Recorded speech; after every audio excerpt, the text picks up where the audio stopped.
Si vous êtes quelqu'un de normal, il y a des jours où vous n'aurez pas envie de travailler. Et c'est légitime, j'ai envie de dire. On a tous nos hauts et nos bas.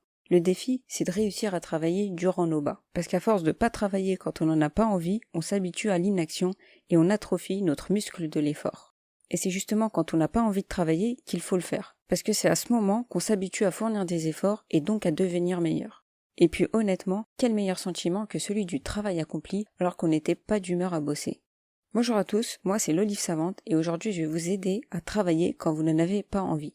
Mais avant d'entrer dans le vif du sujet, je vous invite à vous abonner en activant la cloche et à me laisser un petit pouce bleu si vous voulez plus de contenu pour vous aider à réviser en tant qu'étudiant. Allez, c'est parti. Si j'ai décidé de faire une vidéo sur cette thématique, c'est parce que moi-même je suis souvent confrontée à ce problème.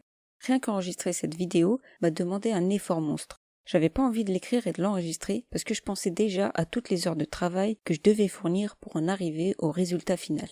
Et c'est souvent le cas quand on doit étudier et commencer à réviser nos cours. On souffre déjà rien qu'en pensant qu'il va falloir se mettre au travail. D'où mon premier conseil, celui de réviser par petites sessions de 20 à 30 minutes. Si déjà vous êtes frustré par la quantité de travail qui vous attend et l'effort de concentration que ça va vous demander, ne vous surmenez pas d'emblée. Commencez par des petites sessions de travail et allongez-les au fur et à mesure si vous vous sentez à l'aise.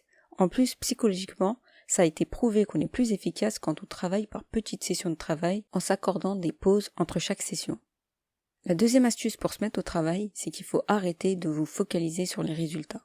Quand vous commencez à travailler, ne vous dites pas que vous devez finir de réviser tel cours en 20 minutes. Si vous regardez cette vidéo, c'est déjà que vous êtes en souffrance à l'idée de travailler. Vous êtes dans un état d'esprit négatif. C'est pas le moment en plus de vous évaluer sur des objectifs irréalisables.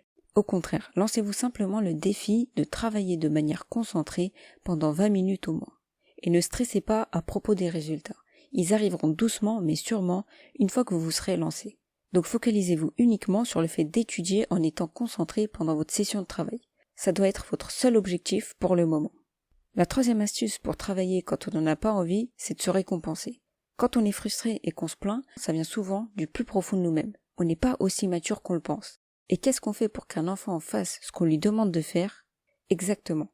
On lui offre une récompense. Faites pareil pour vous. Récompensez l'enfant qui sommeille en vous. Après une session de travail, autorisez-vous à regarder un épisode de votre série préférée, manger un morceau de chocolat ou tout ce qui pourrait vous faire plaisir et vous encourager à travailler et à continuer vos efforts. La quatrième astuce pour vous mettre au travail quand vous n'en avez pas envie, c'est de commencer un journal de bord. Je me souviens qu'il y avait un moment où je devais réviser pour mes partiels qui approchaient à grands pas, mais j'arrivais pas à me mettre au travail. Je procrastinais tellement que parfois je passais une journée entière à la bibliothèque sans rien avoir appris de concret.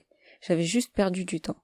Je m'étais pas vraiment reposée parce que je me sentais coupable et que je me disais qu'il fallait absolument que je révise, mais en même temps je travaillais pas vraiment parce que je me disais qu'il y avait trop de choses à réviser et que j'en étais pas capable. Et je sais pas ce qui m'a pris ce jour-là, mais j'ai commencé à écrire dans un cahier. J'ai écrit pourquoi je voulais pas réviser, ce qui allait se passer si je révisais pas, la quantité de cours que je devais réviser, et d'un coup, tout s'est clarifié dans mon esprit. À partir de ce moment, j'ai été nettement plus efficace, parce que je savais où j'allais, pourquoi j'allais dans cette direction, et comment j'allais y arriver. Donc à votre tour, je vous conseille de tenir un journal. Notez-y toute la frustration que vous ressentez, pourquoi vous voulez pas réviser, et toutes les bonnes raisons de le faire. Vous verrez qu'ensuite, vos objectifs seront plus clairs, et vous vous sentirez plus léger. Ça va en quelque sorte vous permettre d'exorciser vos peurs et de passer à l'action. Et enfin, je tenais à aborder un dernier point très important pour les personnes qui, comme moi, attendaient la dernière minute pour réviser les examens.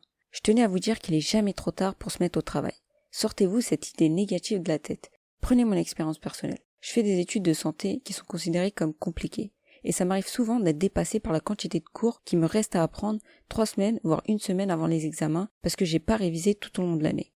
Et je sais que c'est le cas de beaucoup d'autres étudiants, et peut-être même de vous qui m'écoutez actuellement. Il y a des gens qui croient que c'est impossible de réviser tout un semestre de cours en quelques jours, et quand je leur explique que je l'ai fait, ils ont toujours l'impression que je romance mon histoire pour qu'elle paraisse la plus incroyable possible. Alors que pas du tout. Une fois, j'ai vraiment révisé tout un semestre de cours en 1 semaine, et j'ai quand même réussi à valider mes examens, avec une moyenne de 11 en plus de ça.